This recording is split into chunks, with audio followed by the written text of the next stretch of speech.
법입니다. 네, 안녕하세요. 네. 박사님. 네. 만약에요, 박사님은. 네. 너의 얼굴을 장동건보다, 아니, 원빈보다, 네. 아니다, 유아인보다 네. 더 잘생기게 해줄 테니까 3천만 원 내고 구타라. 그럼 어떡하실 거예요? 현실성이 없어서 안 할 겁니다. 너무 똑똑하신데요? 아니, 3억 원 정도는 몰라도 3천만 원이 되겠습니까? 그러면 이건 어때요? 주제를 잘 압니다, 저는. 이건 네. 어때요? 너가 만약에 5천만 원을 내면, 네. 만약에 박사님 딸이 네. 지금 대학 시험을 쳐요. 네. 근데 약간 성적이 좀 안 나오는 네. 거예요. 근데 박사님은 그 딸을 스카이 대학에 보내고 싶어요. 네. 그 네가 3천만 원을 내고 굿을 하면 보내겠다. 네. 이러면 어떡하시겠어요? 갑자기 왜 이렇게 갈등을 하세요? 아니, 실제로 그런 굿 의뢰를 하는 분들이 있으니까 지금 얘기를 하는 거죠. 저는 법법에서는 거짓말을 절대 하지 네. 않죠. 어떠실 것 같아요? 그거는, 굿한다고 성적 오르면. 근데 갈등 좀 되지 않을까요? 그러니까 극한 상황이면, 그러니까 저는 이제 이렇게 성적 이런 거보다. 그럼 좋아, 다른 예. 그러니까 아주 절실한 거. 좋아요, 좋아요. 예를 들면, 이제 3개월 시한부 판정을 받았다. 그 얘기 하려고 했는데. 네. 예, 만약에 근데 1억 원 주고 구술하면은. 부모님이 편찮으신데, 네. 내가 1억 원 주고 굿을 하면은 살아나신다. 그러면 이제 그때부터 갈등되지 않을까요? 그렇죠. 한 5년 더 사신다더라. 그럼 근데요, 이런 경우는 어떨까요? 본인이 네. 너가 이 굿만 하면 네. 살아날 수 있다.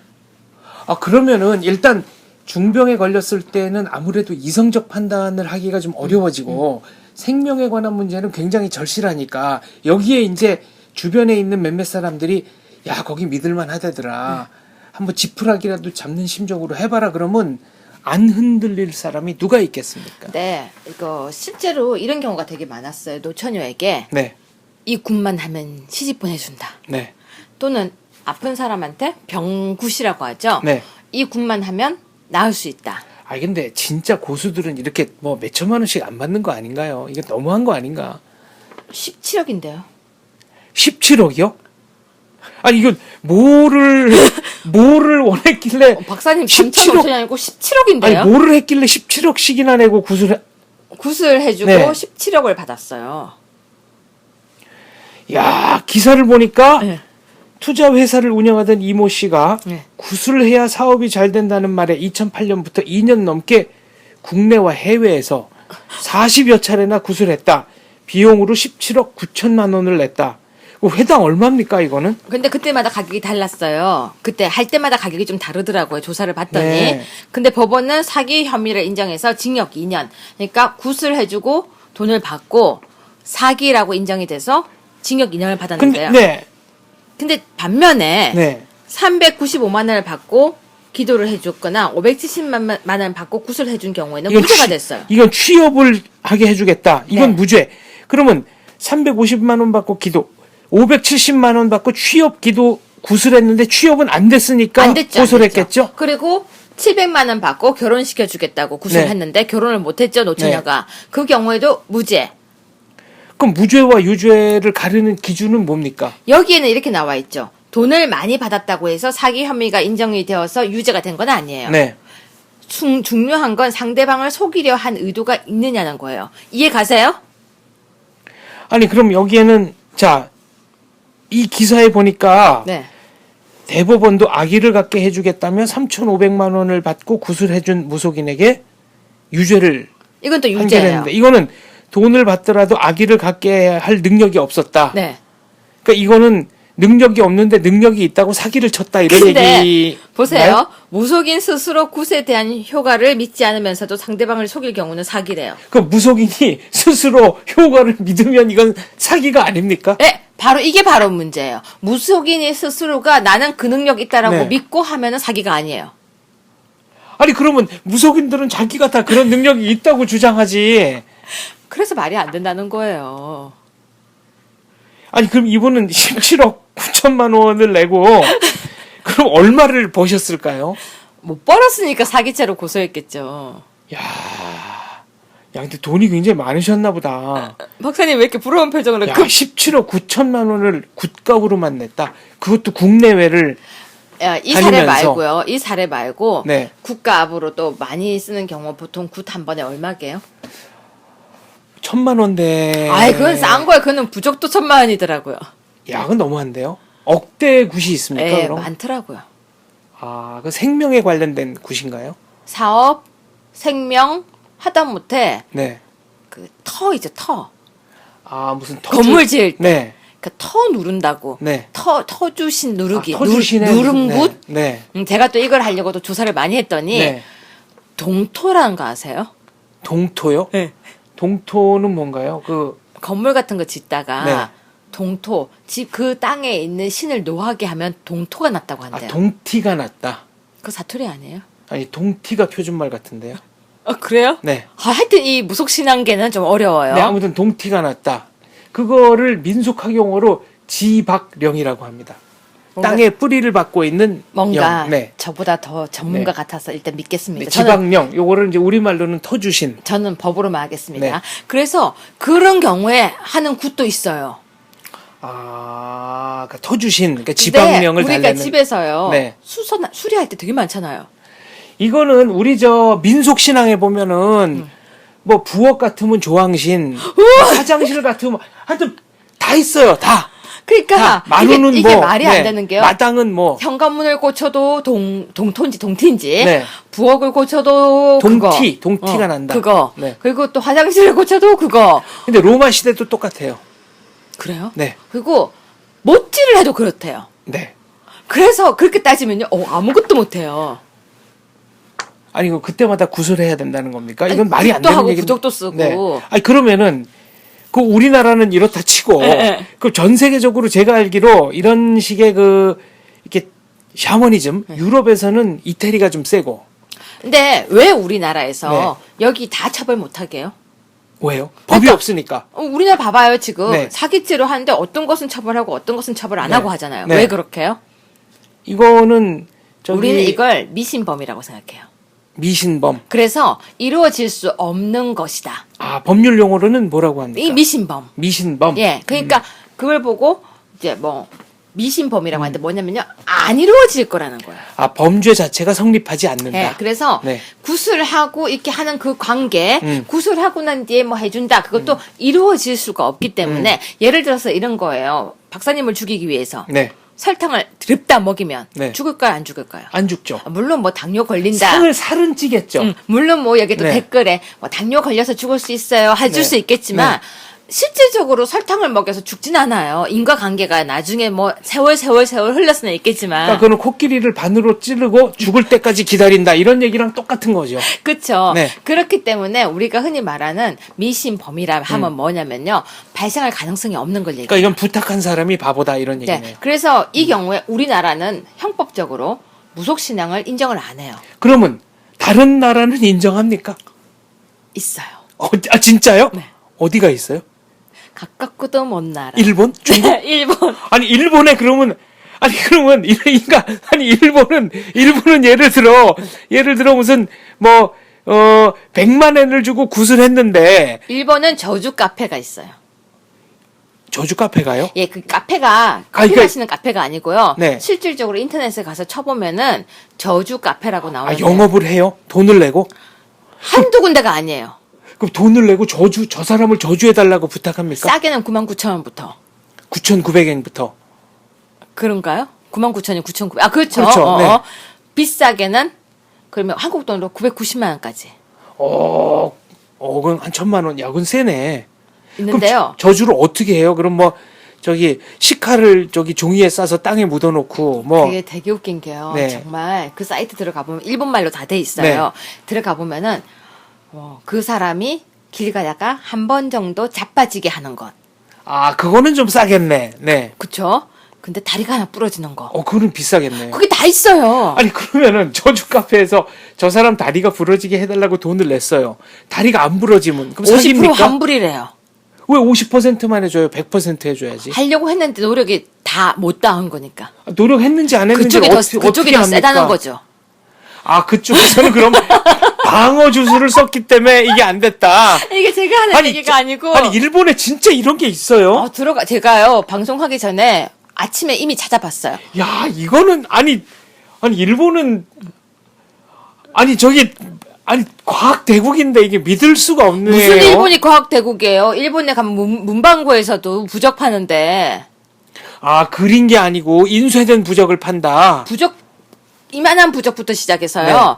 진짜 별의별 희한한 걸 다 팔아요. 일본은 스티커로도 팔고요. 네, 스티커도 있고요. 가끔은 이마에 붙이고 잠자는 부적도 있어요. 이야. 아니, 그럼 다시 돌아가서 그러면 저주 카페가 있다 그러면 그러면 저주의 내용은 뭐예요? 뭐 인형에다 뭐 바늘 꼽고 뭐 이런 거예요? 그게 되게 다양해요. 혹시 네. 조르겐 푸페란 얘기 들어봤어요? 뭐죠? 걱정 인형. 걱정 외국에서 인형. 박사님 들어보신 적 있잖아요. 걱정 인형은 우리나라 뭐 그 보험 회사에서도 그게 뭐예요? 뭐 보험 회사에서도 저 광고 CF에 썼죠. 인형에게 맡기세요 하는 네, 그거요. 걱정 인형. 걱정은 저희에게 맡기시고. 맞아, 뭐, 맞아. 네. 박사님 너무 잘하신다. 네. 그게 독일에 가면 이만한 인형인데요. 이름이 조르겐 푸페예요. 조르겐이 걱정이에요. 아, 푸페는 푸페 인형. 네. 걱정 인형인데 그 인형을 사서 걔한테 얘기를 하는 거예요. 네. 내가 지금 나는 장원재를 너무 좋아하는 장원재가 나를 좋아하지 않아. 네. 장원재가 나를 좋아하는 마음을 갖게 네가 좀 애써줘. 푸 하고 불잖아요. 네.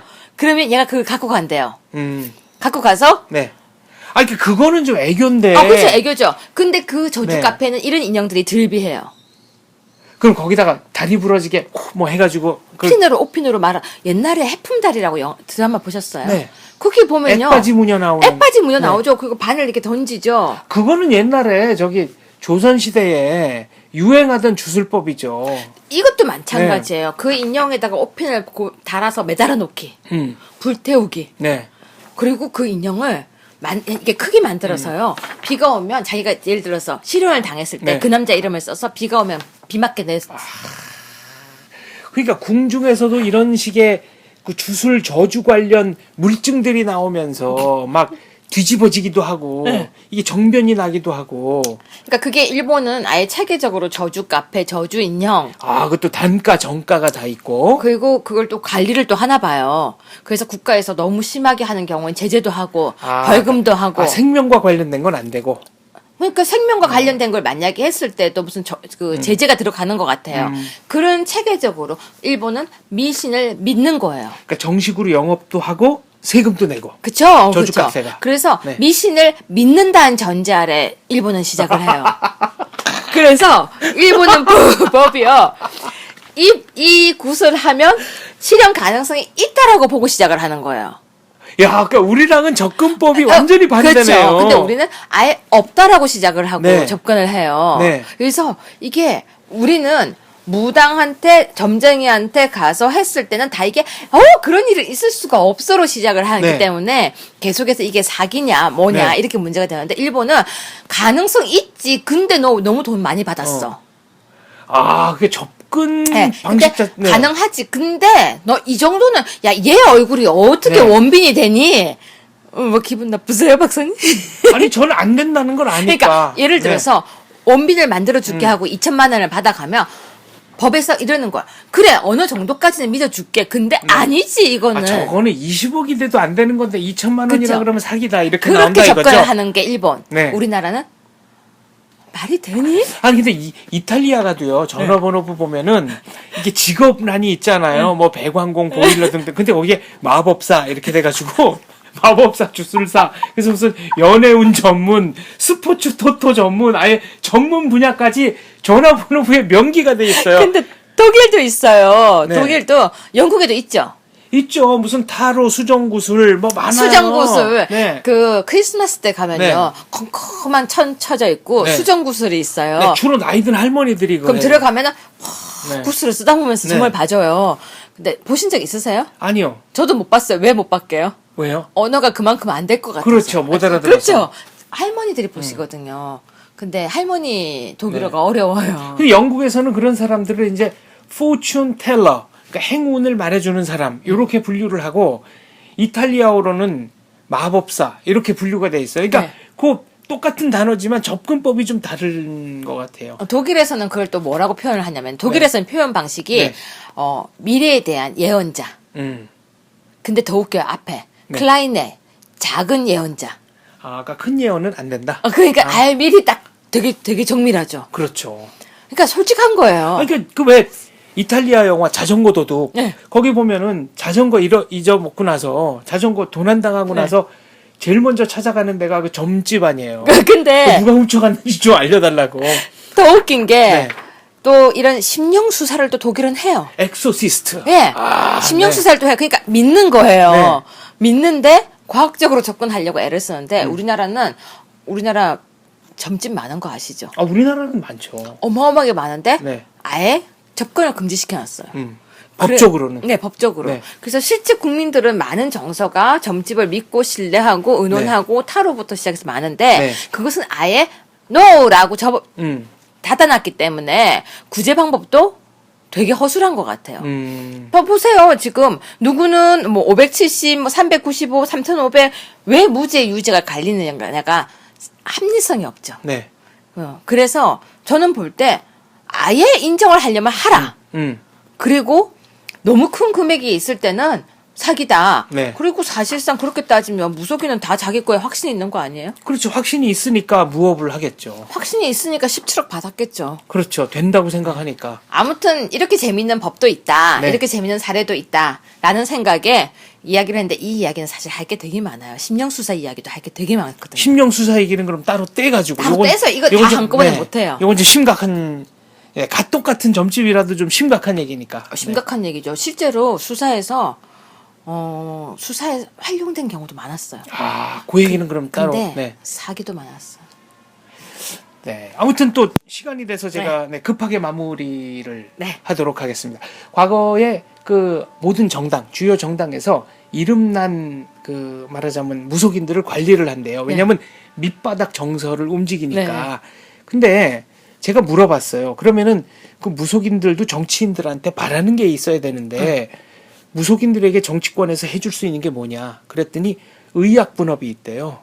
그러니까 이분들이 원래 미래를 점치고 부적을 써주는 거는 무속인의 고유 업무인데 최근에는 절에서 스님들이 이걸 많이 하니까 이걸 좀 못하게 법으로 규제해달라는 민원을 넣었다는 믿거나 말거나 한 얘기를 제가 직접 들은 적이 있다. 여기까지 하겠습니다. 네, 알겠습니다. 네, 감사합니다.